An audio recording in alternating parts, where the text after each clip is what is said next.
네, 우리가 고린도 전서를 묵상하기 시작했습니다. 초반부 고린도 전서 1장부터 4장 초반부까지의 내용은 교회에 문제가 있다는 걸 바울이 들었다는 겁니다. 그런데 그 문제가 무엇이냐면 다툼이었다는 거죠. 분쟁이었다는 겁니다. 그래서 이 분쟁이 어떤 분쟁인가 살펴보았더니 복음을 전하는 사람들을 따라 여러 그룹을 만들었다는 얘기죠. 그래서 나는 바울이 전한 말이 더 내게 맞고 좋아, 바울파. 아니야, 나는 아볼로가 전한 말이 더욱 내게 다가오고 있어, 아볼로파. 아니야. 하나님의 말씀, 특별히 예수님의 수제자인 베드로가 직접 와서 우리에게 전해준 그 말씀이 나는 특히나 인상 깊어. 그래서 개바파.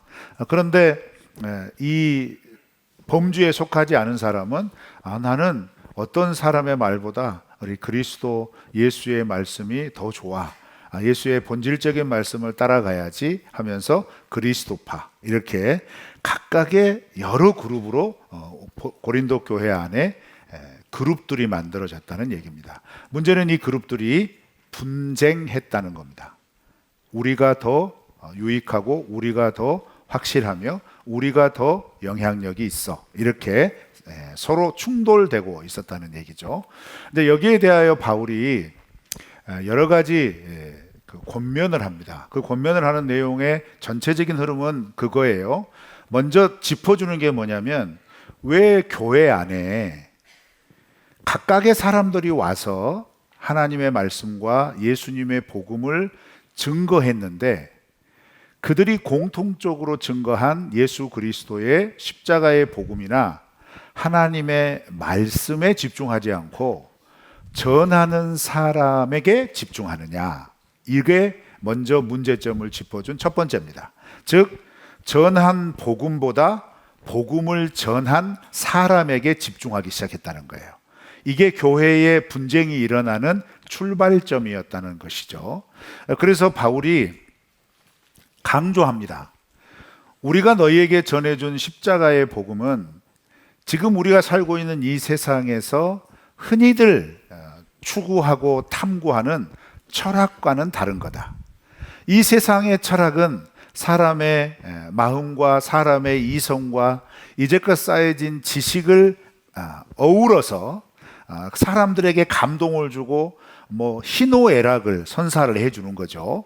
그래서 각각의 너희들이 철학 스승을 두고 그 스승을 따르는 세계 속에 살고 있기 때문에 자연스럽게 교회 안에서도 그러면 이 복음을 전하는 각각의 사람들의 역량이나 그들의 언변이나 그들의 어떤 행하는 성령의 능력이나 그런 것들을 따라서 쫓아간다는 얘기죠.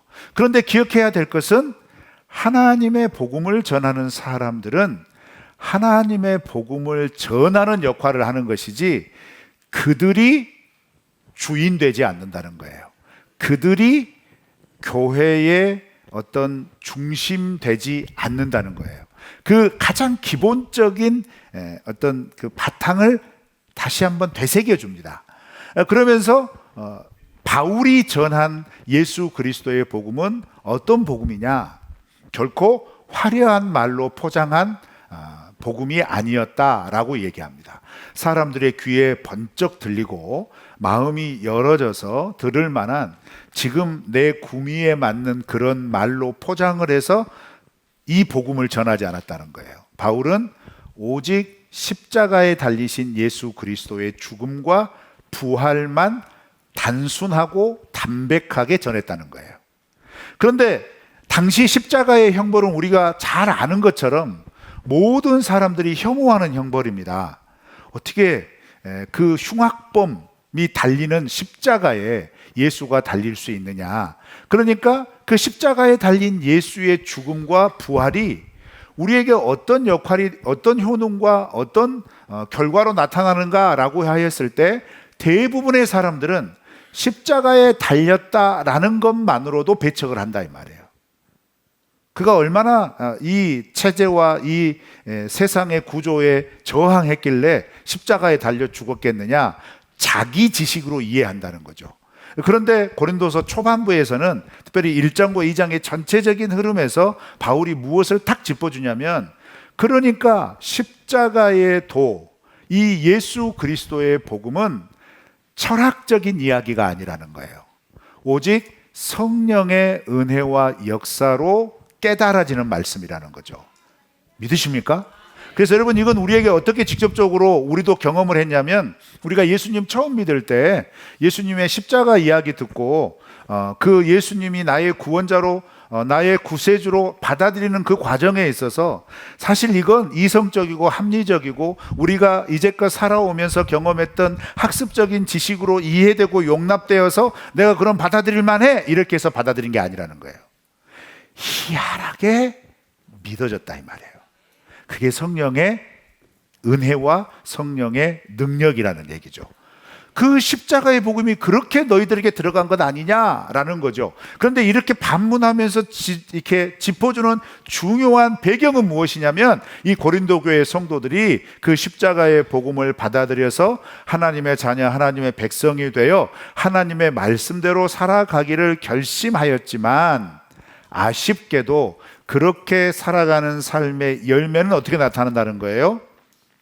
그 말씀의 가르침과는 다르게 나타났다는 거죠. 어떻게요? 가장 첫 번째로 다툼으로 나타났다는 겁니다. 분쟁으로 나타났다는 겁니다. 그런데 그 분쟁의 내용이 뭐예요? 똑같은 복음을 얘기하는, 똑같은 복음을 전한 사람들을 각각 따름으로, 아니 바울이 더 나아, 아니야 아볼로가 더 나아, 아니야 케바가 더 나아, 이렇게 하면서 교회 안에 충돌이 일어났다는 얘기죠. 그러면서 이 충돌은 어느 정도의 충돌이 되었냐면, 막 멱살 잡고 싸웠다 이렇게 이해하지는 마세요. 깊은 감격을 만들어 버린 거예요. 서로 간에 딱 가까이 하기엔 너무 먼 당신이 된 거예요. 그래서 같이 예배를 드리고 같이 성만찬을 나누는데 그들의 마음의 거리는 어때요? 엄청 먼 거예요. 그리고 너희들은 나와 달라 라고 하는 본질적인 구별을 만들어버린 거예요. 이게 어떻게 가당키나 한 일이냐라는 것이죠. 이렇게 된 원인이 뭐냐면, 복음을 전한, 그들이 전한 복음보다 그 복음을 전한 사람들을 쫓았기 때문이에요. 오늘날 우리 한국교회 모습과 별반 다를 바 없지 않습니까? 우리 흔히 시쳇말로 이런 표현이 있잖아요. 그 목사님이 말씀하셨어. 그 목사님 말씀은 진리야. 한편으로는 맞는 것 같은데 한편으로는 심각한 오류죠. 그 목사님이 전하는 말씀이 성경 말씀이면 맞는 거예요. 그죠? 그런데 그 목사님이 성경 말씀을 딱 펼쳐놓고 말씀을 전하는데 그 말씀의 내용은 기록된 말씀과 다른 거예요. 그런데 맹목적으로 어떤 특정한 사람을 따르기 시작하면 어떻게 해요? 분별을 못 해요. 아니, 분별을 하지 않아요. 내가 따르는 목사님이 최고이기 때문에 분별할 생각도 안 하는 거예요. 그러니까 어떻게 해요? 그 목사님이, 어떤 특정한 목사님들이 하나님의 말씀이라고 전하는데 하나님의 말씀과 전혀 다른 가치를 이야기를 해도 그건 하나님의 말씀인 것처럼 착각하는 거예요. 고린도 교회의 가장 첫 번째 문제가 된 다툼, 분쟁, 그걸 유발하도록 말한다 이 말이에요. 그걸 유발하도록 행동한다 이 말이에요. 그런데 그렇게 말하고 행동해도 이분은 그럴만해, 이분은 그런 역량이 있고 그 위치에 있는 분이야 하면서 오히려 기록된 하나님의 말씀보다 그들의 가르침에 더 천착한단 말이에요. 그래서 쫓아가 버려요. 그래서 어떤 결과가 나타나요? 입술로는 하나님의 말씀이라고 얘기하지만 그들의 말과 행동 속에는 뭐가 나타납니까? 지독한 분열이 나타나는 거예요. 그리고 그 삶의 열매들 속에 어떤 상대방에 대한 혐오가 자연스럽게 나타나죠. 이게 가당키나 한 일입니까? 예수님께서 우리를 위하여 십자가의 고난과 죽음을 기꺼이 받아들인 것은 어떤 특정한 몇몇 사람들만을 위한 게 아니라, 요한은 분명히 우리에게 말했잖아요. 하나님이 세상을 이처럼 사랑하사 세상 모든 영혼들을 위하여 주님께서 이 일을 행하셨는데 어떻게 교회는 특정한 몇몇 그룹과 특정한 몇몇 대상을 제외하면 모두가 악한 것이고 모두가 악의 무리들이고 그건 다 정죄받아 심판받아 마땅한 대상들이라고 어떻게 쉽게 이야기하냐 이 말이에요. 더 가면 더 흥분할 것 같으니까 여기까지. 그래서 이제 이렇게 된 이유에 대해서 어떻게 바울이 진단하냐면 그건 너희 안에 미련하고 단순하기 그지없는 세상 사람들 보기에 십자가의 도 되신 예수 그리스도를 밝히 보여주시는 성령의 은혜와 은사를 오해한 거다. 이렇게 얘기하면서 교회 안에 사실 이 고린도 교회 안에 은사가 많이 나타났어요. 그래서 두 번째 문제로 넘어가거든요. 그건 뭐냐면 은사가 많이 나타났는데 문제는 이런 여러 다양한 은사는 교회 공동체를 세우기 위하여 하나님께서 베풀어 주신 선물들인데 그게 이제 어떻게 변질이 되었을까요? 그게 능력주의, 우월주의가 된 거예요. 그래서 나는 성령의 은사를 받아서 이런 은사를 행하는데 너는 왜 이거 못하니? 이렇게 되는 거예요. 근데 너는 왜 이거 못할까? 라고 하는 이 표현 자체가, 이런 시각과 태도 자체가 어떤 거냐면 내가 가지고 있는 것이 너에게는 없으니 너와 나는 다른 거야. 이렇게 돼버리는 거예요. 근데 이게 좀 더 발전하면 어떻게 될까요? 이런 은사가 없는 건 구원의 은혜가 없는 거야. 이렇게까지 발전이 되는 거예요. 그래서 대표적으로 한국교회 안에 가장 오해되었던 이런 현상 중에 하나가 뭐였죠? 방언받지 못하면 구원받지 못한다. 누가 그래요? 성경에 누가 그걸 써 있어요? 아니에요. 그런데 방언받지 못하면 구원받지 못하던 것처럼 은연중에 느끼게 해가지고 어떻게 해요? 방언은 하나님이 주시는 건데 자 따라서 해보세요. 그러면 이렇게 방언이 됩니다.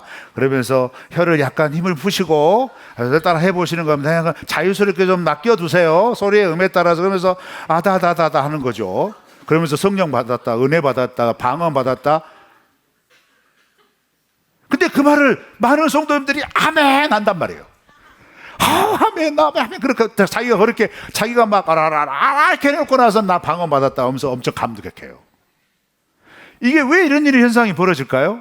은사를 받은 사람들이 그 은사를 능력과 우월함으로 변질시켰기 때문에 그래요. 근데 여러분 아니에요. 하나님이 주시는 신비한 성령의 은혜는요, 교회 공동체를 세우기 위한 하나님의 은혜의 증거로 주시는 거예요. 그건 자랑할 거 못 된다 이 말입니다. 그런데 이런 것들이 버무러져 가지고 고린도 교회 안에 급기야는 은사 받은 사람끼리, 말이 통하는 사람끼리, 신분이 맞는 사람끼리, 형편이 비슷한 사람끼리 이렇게 탁탁탁탁탁 모여지게 됐다는 거죠. 그러니까 고린도서를 묵상하면서 오늘날 우리의 교회, 이 땅의 교회들을 생각하지 않을 수 없습니다. 왜요? 똑같아요. 우리가 인정하지 않을 수 없어요. 그럼 어떻게 할까? 이런 상황에서 우리가 그러면 어떻게 하면 좋을까? 사실 그런 상황에 함몰되어 있는 고린도 교회는요, 이게 문제인 줄도 모릅니다. 그렇죠? 문제인 줄도 몰라요. 바울이 이 부분에 이런 이야기를 듣고 심각하게 여겨서 편지를 보내고 있는 거예요. 너희 안에 이런 모습이 있다, 이런 어떤 형편 가운데 있다는 걸 내가 들었는데 어찌 이럴 수 있느냐 하면서 뭐예요? 굉장한 도전을 던지고 있는 거예요. 왜 교회 안에 이런 모습이 일어나고 있는가라는 것에 대해서 다루고 있는 거예요. 그래서 오늘 본문 말씀은 그런 흐름 가운데 교회에 문제가 있다. 그 문제의 근본은 복음보다, 하나님의 말씀보다 사람들을 따르기 때문에 그렇다. 이게 1장부터 3장까지의 내용인 거예요. 그런데 그렇게 사람을 따르게 된 이유가 뭐냐? 그건 다른 게 아니에요. 그들이 살고 있는 세상의 체계가 그런 거예요. 그래서 여러분 헬라 세계의 특징이 뭐냐면 철학이에요. 사유함이에요. 그래서 많은 철학 교사들이 있어서 자기들이 추구하는 철학적인 이야기를 광장에서 나누고 어떤 학문 뭐 학교 같은 데서 나누고, 그러면서 사람들이 자기들의 마음에 맞고 자기들의 감동이 있잖아요. 그 사람들을 추앙해요. 그 사람들을 따르는 무리들이 생기기 시작하는 거예요. 이게 당시 세계의 어떤 일반적인 모습이었고 그들의 삶의 방식이었어요. 자, 그런데 예수 그리스도를 믿어서 새로운 하나님의 나라의 백성이 된 사람들은 신분만 그렇게 된 게 아니고 새로운 그 하나님 나라의 삶의 방식으로 새롭게 살아가야 돼요. 새롭게 살아가야 할 새로운 하나님 나라의 삶의 방식은 지금 그 시대 사람들이 아주 일반적으로 생각하는 어떤 특정한 사람을 영웅 삼아 따라가고 그 사람들이 가르치는 어떤 주의나 이념을 마치 진리인 것처럼 받아들여서, 그리고 그렇게 받아들인 사람들이 모여서 세를 이루고 규모를 이루어서 어떤 일정한 목적지를 다루고 뭐 이런 삶의 방식을 따라가는 게 아니라 십자가의 고난과 죽음으로 우리의 구원을 이루신 예수 그리스도의 삶의 방식을 따라가야 한다는 거예요. 그런 삶의 방식을 따라가려고 하나님의 말씀을 여러 순회 전도자들이 와서 가르쳤는데, 이 교회에 있는 성도들 가운데 어떤 사람은 그들이 전하는 말씀에 집중하는 게 아니라 그들에게 그 말씀을 가르쳐주는 사람의 스타일에 따라 마음이 열리고 닫고 그랬다는 거예요. 그래서 제가 이 부분을 묵상할 때는 좀 섬뜩했어요. 혹시 이 중에 저의 이런 스타일이 마음에 맞아가지고 이 자리에 앉아 계신 건 아닐까?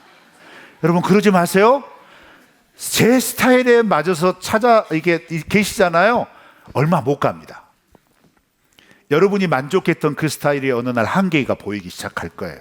좀 멀찍이 보이면 100m 미인이지만 좀 더 가까워서 이제 교제하기 시작하잖아요. 아, 목사님 실망인데? 뭐 이럴 수 있어요. 그렇지 않을까요? 자, 그런데 중요한 게 뭐예요? 어떤 분이 이 강단에서 말씀을 증거하든지 어떤 스타일로 증거하든지 중요한 건 그들을 각자가 전하는 하나님의 말씀이라는 거예요. 그래서 오늘 본문 6절에서 어떻게 당부해요? 이 문제들을 해결하기 위해서 바울이 이렇게 당부를 합니다. 6절 읽습니다. 시작. 형제들아, 내가 너희를 위하여 이 일에는 나와 아볼로를 들어서 본을 보였으니 이는 너희로 하여금 기록된 말씀 밖으로 넘어가지 말라 한 것을 우리에게 배워 서로 대적하여 교만한 마음을 가지지 말게 하려 함이라. 아멘. 바울이 이 문제를 해결하기 위해서 어떤 방법을 취하냐면요, 내가 너희들에게 이것을 가르쳤다라는 거예요. 이것이 뭘까요? 지금 언급하고 있는 1장부터 4장 5절까지의 그런 내용이에요. 그래서 특별히 4장 1절부터 5절까지는 너희들이 그렇게 추종하고 추앙하는 아볼로, 나는 바울파, 아볼로파, 케바파 뭐 이렇게 하는 사람들은 다 모두가 하나님의 청지기일 뿐이다. 즉 하나님의 종일 뿐이라는 거예요. 하나님께 그걸 받아서 너희들에게 가르쳤을 뿐이다, 이 말이죠. 그러니까 전하는 사람에게 집중하지 말고 전하는 말씀에 집중해라, 이 말입니다. 자, 그런데 이 전하는 말씀에 집중해라와 관련하여서 바울이 6절에서 어떤 표현을 쓰냐면 이런 표현을 쓰는 거죠. 기록된 말씀 밖으로 넘어가지 말아라. 자, 이 의미는 뭘까요? 지금 이 교회 안에 분쟁을 일으킨 사람들이 가지는 공통점이에요. 가르침을 받은 하나님 나의 말씀의 테두리 안에 있는 게 아니라 어디에 있냐면 이 말씀의 뜻과 의미를 이제껏 자기들이 살아왔던 헬라 철학 세계의 구조와 이해의 방편으로 가져오는 거예요. 그래서 이것을 자기가 받아들이기 쉽게 버무려 버려요. 그러니까 겉으로 보기에는 하나님의 말씀을 들고 근거해서 얘기하는데 말하는 내용은 뭐냐면 하나님의 말씀이 아니고 철학을 얘기하는 거예요. 이거 굉장히 심각한 겁니다. 그래서 사실 고린도 전서 묵상할 때 제일 많이 찔리는 사람은 누굴까요? 접니다, 저. 혹시 제가 그러지 않을까? 혹시 제가 하나님의 말씀이라고 다 선포해 놓고 쓸데없이 뭐 이런 얘기 갖고 오고 저런 얘기 갖고 와서 이게 하나님의 말씀이다라고 하고 있지는 않을까? 저도 목사기 때문에 그런 유혹이 있거든요. 설교하면서 좀 감동적이고 뭐랄까 오래 남을 만한 예화를 들려드리고 싶어요. 제가 예화 잘 못하잖아요. 그죠? 잘 못합니다. 예화 없어요. 왠지 아세요? 예전에는 예화를 찾으려고 며칠을 고생했어요. 청년 사역할 때 청년들한테 말씀을 전할 때 좀 쉽게 해봐라 해서 그리고 쉽게 하는 거니까 뭐 들어보니까 예화로 시작해서 예화를 이어서 예화로 결론을 냈더라고요. 그래서 한 설교의 예화는 한 대지에 하나씩 꼭 넣어야 한다. 설교학에서 그렇게 강조해요. 제가 배울 때 3대지 설교할 때는 들어갈 때 예화 하나, 대지별로 짤막한 예화 하나, 결론으로 예화 하나. 그리고 결론을 할 때는 서로 했던 예화 쫙 가져와 가지고 다 수미상관이 되게 해라. 그러면 뭐가 남을까요? 말씀은 안 남아요. 다 그 예화. 그래서 목사님 그 이야기 너무 감동받았어요. 이 얘기 엄청 많이 해요. 그렇지 않아요? 말씀을 들었는데 딱딱할 수 있어요. 단순하고 뭐랄까 많이 들었던 말씀이거든요. 그런데 그 말씀을 설명하기 위하여서 다른 좀 감동적인 이야기 딱 끌고 와가지고 이 말씀은 이런 거야 라고 의도는 진짜 좋거든요. 그런데 어떻게 돼요? 의도는 좋아하던데 받아들이는 성도님들은 원래의 이 말씀은 전혀 기억하지 않고 요 이야기만 기억하는 거예요. 그렇죠? 그렇게 되면 이 이야기가 나중에 이런 이야기들이 쌓이다 보면 스스로 어떤 착각에 빠지냐면 나는 하나님의 말씀을 많이 알고 있어. 그런데 하나님의 말씀이라고 얘기하는 게 뭘까요? 예화예요. 그래서 여러분 좀 딱딱하시더라도 우리가 이게 참 직접적으로 말씀드리지만 이렇게 일주일에 한 번 설교 들으시는데 뭐 설교 들으시는 이 시간까지 뭐 듣기 좋고 재미있고 감동적이고 그런 걸 찾으세요? 하나님의 말씀을 추구하시기를 바랍니다. 그러셔야 돼요. 그렇게 해야 됩니다. 왜? 말씀은 딱딱하더라도 딱딱한 말씀이 우리 안에 들어오면 얹히고 체할 것 같죠? 천만의 말씀이에요. 성령께서 그때 요리하십니다. 성령께서 우리 안에서 버무려 주세요. 저는 그거 신뢰합니다. 그래서 전하는 자의 화려함보다 중요한 건 올바른 말씀을 증거하는 게 중요한 겁니다. 그런데 이걸 다 가르쳤단 말이에요. 고린도 교회 성도들에게. 그런데 고린도 교회 성도들은 어쨌다는 거죠? 예화만 찾아다녔다는 거예요. 그래서 예화를 얼마나 더 감동적으로, 얼마나 더 다양하게, 얼마나 더 풍성하게 하였는가에 따라서 자기가 신뢰하고 자기가 추종하는 사람들을 딱딱딱 정해놨다 이 말이에요. 그러다 보니까 자기의 구미에 맞는 말씀을 찾게 되는 거예요. 그런데 이 구미는 결국 무엇과 연결이 될까요? 자기 욕망과 연결이 되는 겁니다. 자기 안에 욕심과 연결이 될 수밖에 없어요. 그래서 오늘날 교회 안에 강단 위에서 선포되는 말씀에 많은 말씀이 결론이 뭡니까? 성공지상주의, 성공신학이에요. 뭐든지 잘 된다는 거예요. 뭐든지 좋다는 거예요. 뭐든지 풍성하다는 거예요. 그런데 지금 바울은 이 고린도서를 통하여 무엇을 직격하냐면 우리 십자가의 예수 그리스도의 복음이 성공이었냐? 아니죠. 철저한 실패였죠. 십자가의 예수 그리스도께서 이 땅에 살아가시는 삶이 모든 사람 앞에 드러나서 영웅이 되고, 그래서 예수의 말과 예수의 행동을 따라가기 위하여 사람들이 추앙하고 따라갈 때 우리 예수님은 어떻게 하셨어요? 그들을 피하셨어요. 그들을 피해서 더 외딴 곳으로 가셨거든요. 그러니까 바울이 얘기하는 겁니다. 교회의 문제, 교회의 분쟁은 어디서부터 시작되느냐? 이런 자기 욕심, 구원받았음에도 불구하고 여전히 포기하지 못하는 이 세상의 습관, 이 세상의 가치, 이 세상의 정신이라 이 말이에요. 이걸 구별하여 버리지 못하면 아무리 하나님의 말씀을 들어도 어떻게 해요? 희한합니다. 이 가치와 이 중심체계가 바뀌지 않으면 하나님의 말씀을 아무리 많이 들어도 늘 기승전결은 뭐예요? 내가 듣고 싶은 말, 내가 원하는 말, 내가 기대하고 내가 소망하는 이상적인 결론으로 치닫게 돼 있어요. 그래서 바울이 딱 선포하고 시작하는 거예요. 이 분쟁과 이 다툼과 이런 오해 가운데 교회가 다시 회복되기 위하여서는 따라서 하실까요? 기록된 말씀 밖으로 벗어나지 말아라. 이 메시지가 우리에게 주시는 메시지인 줄 믿습니다.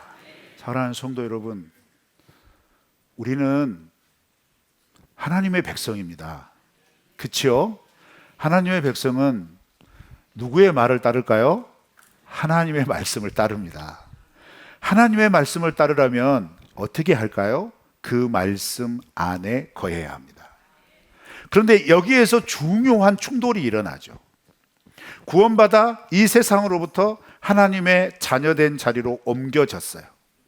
그런데 옮겨졌지만, 신분은 바뀌었지만 여전히 내 마음의 중심과 삶의 습관과 방식은 이 세상의 것을 추구하고 있다면 여러분, 우리는 변화된 게 아닙니다. 여기 심각한 문제를 야기할 수 있는 거예요. 그래서 정말 기억해야 될 게 뭐냐면, 달리 복잡하게 이런저런 설명 다 필요 없이 나에게 듣게 하시고, 내가 읽게 하시고, 그리고 내가 내 마음속으로 간직하도록 감동 주신 그 성령께서 우리에게 깨닫게 하시고 밝히 알게 하신 그 말씀의 가치와 그 말씀의 은혜 안에 머무르시기를 주의 이름으로 축원합니다. 자, 그렇게 머물게 되면 기꺼이 어느 상태까지 갈 수 있느냐? 오늘 본문 말씀에서 6절의 후반절에 그렇게 얘기하잖아요. 우리를 보고 배워서, 이런 표현이 나오잖아요. 바울과 아볼로를 보고 배웠으니 우리가 행하는 걸 따라해라 라고 얘기하잖아요. 그러면 그 모습이 어디에서 나타나냐면, 여러분 9절 말씀에서부터 13절 말씀에서 쭉 설명을 해줘요. 먼저 9절 말씀을 읽어볼까요? 시작. 내가 생각하건대 하나님이 사도인 우리를 죽이기로 작정된 자 같이 끄트머리에 두셨음에 우리는 세계 곧 천사와 사람에게 구경거리가 되었노라. 고린도 교회 성도들은요, 자기를 드러내기를 너무 좋아했어요. 영광 받기를 좋아했다는 거예요. 그래서 세상에서도 내가 예수를 믿지만 구원받았지만 세상에서도 성공하기를 원한 거예요. 그래서 그것을 자랑했어요. 그런데 바울이 그런 자랑됨과 그렇게 왜곡된 말씀의 받아들임을 통하여 나타난 너희들이 속한 교회의 문제가 지금 뭐냐라고 했을 때 분쟁과 다툼이라는 거예요. 그러니까 그걸 해결하려면, 자, 너희들 우리 잘 봐라, 이렇게 얘기하는 거예요. 내가 너희들에게 십자가의 복음을 전했는데 복음을 전한 우리들이 지금 어떻게 살고 있냐라고 보라는 거예요. 근데 그 표현이 어떻게 나옵니까? 우리 지금 죽이기로 작정된 자들처럼 끄트머리에 서 있다, 이렇게 말해요. 여러분, 이거 무슨 얘기냐면요, 당시 로마 시대에는 전쟁에서 승리하고 군대가 개선하고 돌아오잖아요. 그러면 그 개선 행렬 제일 앞에는 개선 장군이 서겠죠. 그리고 그 뒤로는 그를 따랐던 군대가 쫙 들어오겠죠. 그 군대 제일 마지막에 누가 서는지 아세요? 포로들이 섭니다. 특히 지도자들이 섭니다. 그 상대국 장군들이 서요. 다 벗겨져서 섭니다. 장군의 권위 다 사라진 거예요. 왕도 있을 수 있겠죠, 작은 나라는. 그런데 그걸 그 전쟁터 현장에서 싹 목베어 죽인 게 아니라 일부러 살려서 데리고 와요. 왜요? 데리고 와서 개선의 행렬 가운데 우리가 이 사람들을 향해 승리했다 보여주는 건데, 근데 이 사람은 결국 그렇게 개선의 행렬이 들어온 광장 앞에 딱 모아놓고 어떻게 하냐면 그 자리에서 죽입니다. 그러니까 개선 행렬 제일 뒤에 끌려오는 사람들은 어떤 사람들이냐? 죽일 사람들이에요. 죽은 사람들이에요. 살아있으나 죽은 것과 다를 바 없어요. 근데 바울이 이 표현을 쓰는 거예요. 예수 그리스도의 십자가의 도를 따르는 우리는 이 세상 속에서, 이미 이 세상 사람들 속에서 죽은 존재와 마찬가지다. 뭐예요? 이 세상에서 영광 받을 수 없다. 이 세상에서 사람들에게 인정받을 수 있는 사람들이 아니라는 거예요. 왜요? 세상이 추구하는 가치와 엄밀하게 다른 하나님 나라 가치를 붙잡고 살기 때문에 그래요. 이 하나님 나라 가치는 세상 사람들이 인정하지 않는다는 거예요. 어떻게 바라보느냐? 저거 어떻게 저렇게? 이렇게 하면서 뭐예요? 조소하고 비방하고 멸시하고, 그리고 마음대로 자기들의 가치와 시각으로 판단하고, 그 상황을 바울이 어떻게 표현해요? 우리는 이 세상 사람들로부터 그런 존재다. 그런데 너희들 그 복음을 받아들이고 세상에서 성공했다 하고 세상 사람들의 속에서 우리는 이런 위치에 올라있다고 자랑한다면 우리가 너희에게 전한 복음은 어디가 있느냐 이 말이에요. 그래서 이 예수 그리스도의 십자가의 복음을 그대로 받아들이고 이해한 사람들은 결국 예수님처럼 조롱과 멸시와 천대를 받아도 우리를 하나님 나라의 영광된 백성으로 삼아주신 그 하나님의 놀라운 구원의 은혜이기 때문에 이 세상에서는 이러한 조소와 멸시와 그런 죽음과도 같은 대우를 받지만 그 속에서도 아랑곳하지 않고 이 세상의 가치와 섞이지 아니하고 이 예수 그리스도의 십자가의 구원의 복음을 전하기 위하여 물러서지 않았다는 거예요. 그런데 정작 이 복음을 받은 교인들은 어떻게 했다는 거예요? 적당히 섞었다는 거예요. 그래서 하나님 앞에서도 영광된 성도의 자리에 있고 싶고 세상에서도 인정받는 성공의 자리에 있고 싶은 거예요. 여러분, 이게 양립될 수 없습니다. 양립될 수 없어요. 너무너무 아쉽게도 기대하고 소망하시는 여러분의 바람과 달리 이거 양립될 수 없습니다. 어느 순간이 되면 하나님의 영광과 세상의 영광 가운데 우리 믿음의 선택을 해야 할 때가 분명히 다가옵니다. 근데 그 선택 우리의 능력으로 하는 것 같아요? 우리가 가지고 있는 역량으로 하시는 것 같아요? 아니에요. 우리 안에 계신 성령께서 그 능력을 부어주시는 거예요. 그러니 우리가 믿음으로 살아간다는 것은 너희들의 능력과 역량으로 살아가는 게 아니라는 거죠. 성령의 은혜와 성령의 은혜 능력으로 살아가는 것 아니냐. 그런데 왜 쓸데없이 자랑을 해서 서로 판단하고 정죄하고 분쟁하고 다툼을 일으키냐 이 말이죠. 이 모든 것의 원인이 뭐냐? 처음 받았던 그 말씀 밖으로 나가버렸다는 거예요. 여러분, 우리도 그럴 수 있지 않을까요? 그래서 부탁드립니다. 우리에게 허락하여 주신 말씀 밖으로 벗어나지 않기를 바랍니다. 그 결심하실 수 있겠습니까? 거기에서부터 우리의 믿음은 다시 단단하게 세워져야 합니다. 이 결심으로 이번 한 주 말씀 앞에서 말씀 밖으로 벗어나지 않는 삶을 살아내시기를 주의 이름으로 축원합니다.